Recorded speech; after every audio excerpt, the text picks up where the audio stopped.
नमस्कार. जय महाराष्ट्र. या मतदारसंघामध्ये जय महाराष्ट्र सगळ्यांना. या मतदारसंघामध्ये माझ्या तब्येतीच नाही, माझ्या प्रत्येक हालचालीची चर्चा सर्वसामान्य लोकांपर्यंत आणि सगळ्या राजकीय कार्यकर्त्यांच्यामुळे आहे. त्यामुळे अशी परिस्थिती नाही की माझी तब्येत नाही. मी तुम्हाला आज सांगतो, मी माझी तब्येत ही अचानक मला डिहायड्रेशन झालं आदरणीय संजय राऊत साहेबांच्या सभेच्या नंतर. डिहायड्रेशन झाल्यानंतर मी आजारी पडलो आणि खरं तर आजारी पडल्याच्या नंतर मी तंदुरुस्त होऊन नांदेड विमानतळावरून लोह्याला आलो. माहित आहे तुम्हाला सगळ्यांना. आणि नांदेडहून ज्यावेळेस लोह्याला आलो तर अनेकांच्या पोटामध्ये तुम्ही पत्रकार परिषदेला होते. त्या पत्रकार परिषदेच्या माध्यमातून मी जी बोललो, जी सत्य परिस्थिती लोकांच्या समोर सांगण्याचा प्रयत्न केला, ती अनेक राजकीय मंडळींना पोहोचला. लक्षात ठेवा, सहन झाला नाही. म्हणजे आजपर्यंत या मतदारसंघामध्ये मी आणि माझी मक्तेदारी, मी आणि मीच, ही जी भावना यापर्यंतच्या अगोदरच्या ज्या काळामध्ये होती ती मोडीत काढण्याचं काम केलं. आणि म्हणून माझ्या कार्यकर्त्यावर, माझ्या उपतालुका प्रमुखावर, ठीक आहे, फेसबुकच्या माध्यमातून एखादी घटना, त्यानं एखादं वाक्य, एखादं सेंटेन्स किंवा एखादा शब्द कमी जास्त वापरला असेल, पण ही पद्धत नव्हती. ज्या पद्धतीनं बिहारच्या पेक्षा वाईट परिस्थिती या राज्यामध्ये नाही तर या लोहा कंधार नदीची माणसं करतायत, असल्या राजकारण्यांना, या लोकांना पुढच्या काळामध्ये ही जनता ही नाकारणार आहे. लक्षात ठेवा. म्हणजे कितीही चुका करू द्या, त्यांनी दादागिरी करायची, दहशत निर्माण करायची. अरे तुम्ही 25 वर्षे 30 वर्षे इथले नेते होताय. तुमच्या मागे माणसं शोधून एखाद्याच्या घरामध्ये जबरदस्तीनं जाऊन तू आमचं काम कर, तू आमचं दस्ती टाक पांगावर, ही म्हणण्याची वेळ ज्यावेळेस एखाद्या 25 वर्ष राजकारण करणाऱ्या नेत्यांना येते, त्यावेळेस त्या नेत्यांनी कधीतरी आत्मपरीक्षण केलं पाहिजे की आपली लोकप्रियता संपलेली आहे. लोकांनी आपल्याला नाकारायला सुरुवात केलेली आहे. लोकांनी मनापासून ठरवलंय की लोकसभेला तुम्हाला घरी बसवले, विधानसभेला तुम्हाला घरी बसवणार आहेत. त्यामुळे अशा पद्धतीची दहशत करून घेऊन जर ज्यांना असं वाटतंय की मी निवडणुका जिंकेल, तुम्हाला मी आज सांगतो, मी काय साधू संत नाही.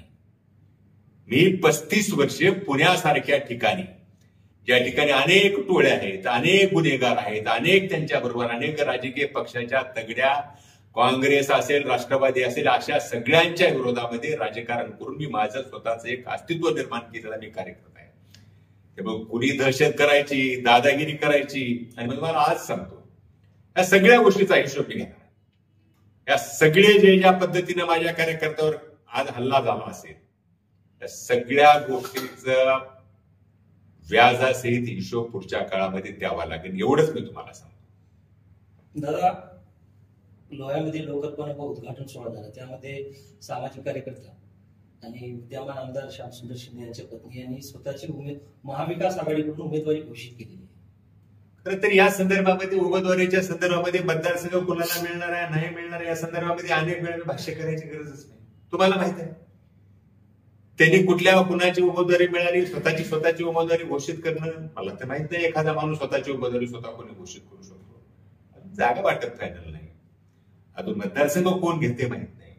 आणि ह्या सगळ्या चित्रामध्ये की मला मतदारसंघ मिळाला, आणि तुम्हाला मी आज सांगतो, त्यामुळे उमेदवारी या मतदारसंघामध्ये मशाली 100% पेटणार आहे. आणि मशालीच्या चिन्हावर तुम्हाला आज सांगतो, म्हणजे फक्त मताधिक्य मोजावं लागणार आहे. हे चित्र या मतदारसंघामध्ये आज आहे. या मतदारसंघामध्ये जनता ह्यांच्या दहशतवादाला कंटाळलेली आहे. या मतदारसंघामध्ये जनता ह्यांच्या भ्रष्टाचाराला कंटाळलेली आहे. या मतदारसंघातील जनता ह्यांच्या घराणेशाहीला कंटाळलेली आहे. एक भ्रष्टाचार मुक्त, भयमुक्त, भ्रष्टाचार मुक्त आणि घराणेशाही मुक्त या ठिकाणचा आमदार हा पुढच्या काळामध्ये असणार आहे. आणि तो सर्वसामान्यांना अभिप्रेत असलेला आमदार शिवसेना आणि महाविकास आघाडीच्या माध्यमातून पुढच्या काळामध्ये येणाऱ्या 25-30 दिवसानंतर जी आपल्याला निवडणूक सामोरं जाणार आहे, या निवडणुकीच्या माध्यमातून येणार आहे. दादा, ज्या पद्धतीने तुम्ही मतदारसंघामध्ये झंझावात निर्माण केला, संजय राऊत साहेबांचा मेळावा घेतला, त्यावेळेस तुमची ताकद दिसू लागली. परंतु ज्या तुमच्यावर जे या महिन्यात 2 हल्ले झाले, त्यामुळे कुठेतरी तुमचं खचीकरण झाल्याचं दिसत आहे. एक गोष्ट निश्चित आहे, ह्या लोकांची एक राजकीय खेळी आहे की मला भांडणामध्ये गुंतून ठेवायचं आणि आपलं राजकारण करायचं. मी म्हटलं ना तुम्हाला, मला माहित आहे की माझ्या ऑफिसला एक नेता आला, त्यांनी सांगितलं, मी रिॲक्शन देऊ शकलो, तिने बांगड्या भरणार नाही. लक्षात, माझ्या कार्यकर्त्यावर गेले, त्याच्या घरावर 5-25 पोरं जाऊन मी पण करू शकलो असतो. परंतु अशा पद्धतीचं राजकारण करणाऱ्यांपैकी एकनाथ पवार नाही. मी विकासाचं राजकारण करतोय, मी संयमानं राजकारण करतोय. आणि ज्यांनी ज्यांनी अशा पद्धतीचं जे केलं नाही ना, त्याचा हिशोब त्यांना पुढच्या काळात द्यावा लागणार. मी एकच सांगितलं माझ्या कार्यकर्त्यांना, आज बैठक घेऊन सांगितलं, पेशन्स निवडणुकीच्या 5 वाजल्याच्या दिवसापर्यंत ठेवा, पेशन्स ठेवा. कारण सगळीच मंडळी ज्या पद्धतीनं चवतळून एकनाथ पवारवर येत आहेत, याचा अर्थच असा आहे एकनाथ पवार या मतदारसंघामध्ये 100% निवडून येत आहेत. त्यामुळे पेशन्स ठेवून, पहिली लढाई आपल्याला कुठली जिंकायची, विधानसभेची निवडणूक जिंकायच्या पहिली. हे तर छोटे मोठे गल्लीतले भांडणं तो रोजच करायचे ना. 5 वर्षाचा काळच मला त्याच्यासाठी आहे, त्याची चिंता करायची गरज नाही. कार्यकर्त्याचं कुठेतरी माझ्या कार्यकर्त्याचं खच्चीकरण कधीच होतं. त्या कार्यकर्त्याच्या मागे मी आजारी असताना सुद्धा दिवस रात्र माझं पूर्ण फॅमिली, माझं कुटुंब एखाद्या कार्यकर्त्याच्या घराबरोबर असते. मी कुठल्याच कार्यकर्त्याला वाऱ्यावर सोडत नाही, कुठल्याच कार्यकर्त्याला वाऱ्यावर सोडत नाही. त्या कार्यकर्त्याच्या मागे पूर्ण ताकदीनं उभा राहणं आणि शेवटपर्यंत ताकदीनं. एक लक्षात ठेवा, शेवटपर्यंत ज्या कार्यकर्त्यांनी माझ्या कार्यकर्त्यावर हल्ला केला त्या कार्यकर्त्यांनी 5-6 जणांवर केला. पहिल्यांदा गुन्हा दाखल करून त्या ठिकाणी करावं लागलं नाही. ती जी मस्ती होती, सत्तेचा माज आलेला नाही, लक्षात ठेवा. आणि तुम्हाला आज सांगतो, सत्तेचा माज आणि मस्तीच्या जोरावर तुम्ही जर प्रशासनाला हाताशी धरून जर राजकारण करत असाल तर लोकांनी मनापासून ठरवलंय की अशा पद्धतीच्या घाणेरड्या राजकारणाला पुढच्या काळामध्ये या मतदारसंघामध्ये थारा मिळणार नाही. एक प्रामाणिकपणाने जनतेची सेवा करणारा, प्रामाणिकपणाने माझी तळमळी नाही आवडत. खरं तर माझ्या आयुष्यामध्ये मी एकटाच्या मतदारसंघामध्ये लढतोय. माझं कुठलंच कुटुंब नाही. सगळ्या नेत्यांची जर बॅनर बघितली, आपल्या कुटुंबाच्या शिवाय कुठलीच बॅनर नाही. हे चित्र मला बदलायचंय आणि चित्र बदलायचं म्हणून अनेकाच्या पायाखाली वाळू सरकलेली आहे. आणि मी शांतपणे, लक्षात ठेवा, हे सगळे हिशोब आहेत, मी लिहून ठेवतोय सगळं. कधी काय झालं, कधी कुठल्या गोष्टी करायच्या, कुठं काय करायचंय. त्यामुळे माझे कार्यकर्ते आजही लढाईसाठी सज्ज आहेत. आणि तुम्हाला अभिमानानं सांगतो की तो हा घेणारा विजय हा 100% आम्ही खेचून आणणार.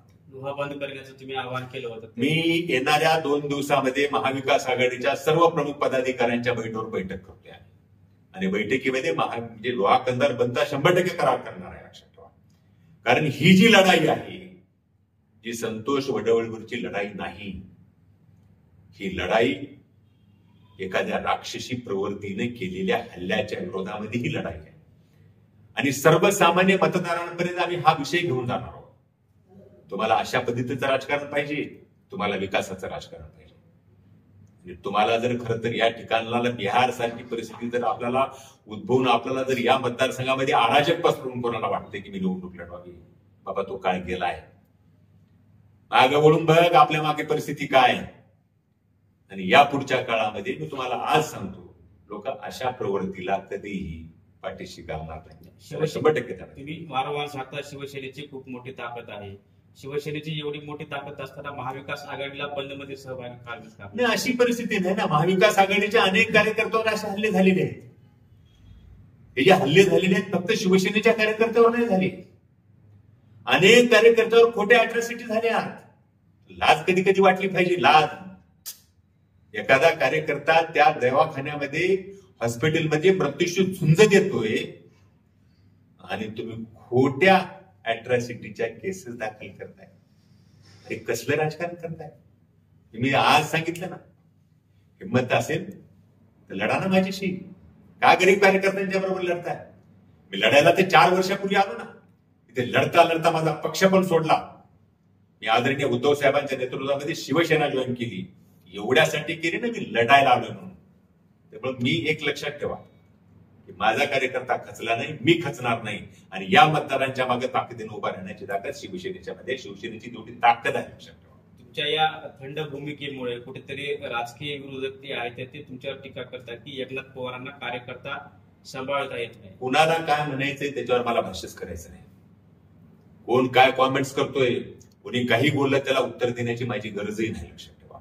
मी माझं मिशन ठरवलेलं आहे, मी माझं धोरण ठरवलंय. माझ्या कार्यकर्त्यांना घेऊन या विधानसभेमध्ये येणाऱ्या महिन्यात दिवसाच्या काळामध्ये जी निवडणूक आहे ती जिंकणं हे माझं पहिलं टार्गेट आहे. काही जणांना भांडण करणं आणि स्वतःचे हे करून घेणं, अशा पद्धतीचं राजकारण काही मंडळी करू शकतायत. मला ही निवडणूक इथल्या सर्वसामान्य या ठिकाणच्या 5 लाख 6 लाख जनतेसाठी ही लढाई जिंकायची आहे आणि जनतेच्या विकासासाठी मला काम करायचंय. त्यामुळे एखाद्या चांगल्या प्रवृत्तीला असे काने खाल्ले आले ते पचवून त्याला तेवढ्याच ताकदीने उत्तर देण्याची क्षमताही आमच्याकडे आहे. दादा, तुम्हाला फेसबुकचा हिरो म्हणून संबोधन त्या एखाद्या कार्यकर्त्यात मी काय बोला, माझी बाकी कार्यकर्ते उत्तर देतील. कोणी काय बोलावं? फेसबुकचा हिरो आहे का मतदारसंघाचा हिरो आहे ते येणाऱ्या पुढच्या महिन्याभराच्या काळामध्ये 100% दिसणार. विरोधी पक्ष तुमच्यावर एक मोठा आरोप केला जातो की तुमचं भाजपचं अस्तित्व पुण्यामध्ये संपल्यामुळे तुम्हाला इकडे यावं लागेल. एक गोष्ट निश्चित आहे की त्यांनी अभ्यास केला पाहिजे. म्हणजे 2014ला मी जी विधानसभा लढलो त्या 2014च्या विधानसभेच्या निवडणुकीमध्ये जवळपास 45,000 मतं मला मिळाली आणि त्यांना कदाचित माहित नसेल मी ज्यावेळेस भारतीय जनता पार्टी सोडली त्यावेळेस पिंपरी चिंचवड महानगरपालिकेचा सभागृह नेता होतो, रनिंग सभागृह नेता. भारतीय जनता पार्टीला दूर करून शिवसेनेची मशाल हाती घेतो याचा अर्थ की त्यांनी विचार केला पाहिजे की आपण काय बोलतोय आणि खोट्या माणसावर काय बोलायचंय आणि ज्याच्या आयुष्यात खोटं आहे अशा माणसाबद्दल बोलण्यामध्ये मला 1% इंटरेस्ट नाही. मी लढायला तयार आहे, सक्षमपणे तयार आहे. गुन्हा दाखल करण्यामध्ये काही वेळ झाला होता त्याच्यामुळे का मला माहित आहे की सत्तेची मस्ती आणि माज ज्या पद्धतीने आलेला आहे आणि मला माहित आहे की मागच्या परवाच्या दिवशी संजय राऊत साहेबांनी सांगितलं 2 महिने थांबा, दिवस आमचे सरकार आमचे येते आणि जेव्हा सरकार आमचं येईल ना फक्त अधिकाऱ्यांनाही प्रशासनालाही आणि इथल्या मंडळींना काय करायचं तर सत्तेच्या माध्यमातून आम्ही करू. त्यावेळेस तुम्ही असं म्हणू नका की तुम्ही हा बदला घेतला. दादा, ज्या माध्यमातून आपण कार्यकर्त्यांना व मतदारांना काय आवाहन माझी या निमित्तानं सगळ्या कार्यकर्त्यांना मतदारांना विनंती आहे की ही मंडळी पुढच्या काळामध्ये अशा पद्धतीचा लोकांमध्ये दहशत निर्माणाचं काम करतील. एखाद्या कार्यकर्त्याच्या घरी रात्री अपरात्री लोक पाठवून त्या कार्यकर्त्याला धमकावून तू आमचं काम कर अशा पद्धतीचं करतील. माझी तुम्हाला सगळ्यांना विनंती आहे या मतदारसंघावरचं आलेलं जे संकट आहे या मतदारसंघाला ज्यांनी 25 वर्ष 30 वर्ष विकासापासून दूर ठेवलं त्या मतदारसंघाला आपल्याला प्रकाशाच्या दिशेने घेऊन जायचंय, आपल्याला विकासाच्या दिशेने घेऊन जायचंय. अशा मंडळींना पुढच्या काळामध्ये थारा देऊ नका. आपल्याला या मतदारसंघामध्ये भयमुक्त लोहाकंदार, भ्रष्टाचारमुक्त लोहाकंदार आणि घराणेशाही मुक्त लोहाकंदार करायचा आहे. त्यासाठी आपण सगळ्यांनी शिवसेनेच्या मागे ताकदीने उभं राहावं एवढीच विनंती करतो आणि थांबतो. धन्यवाद.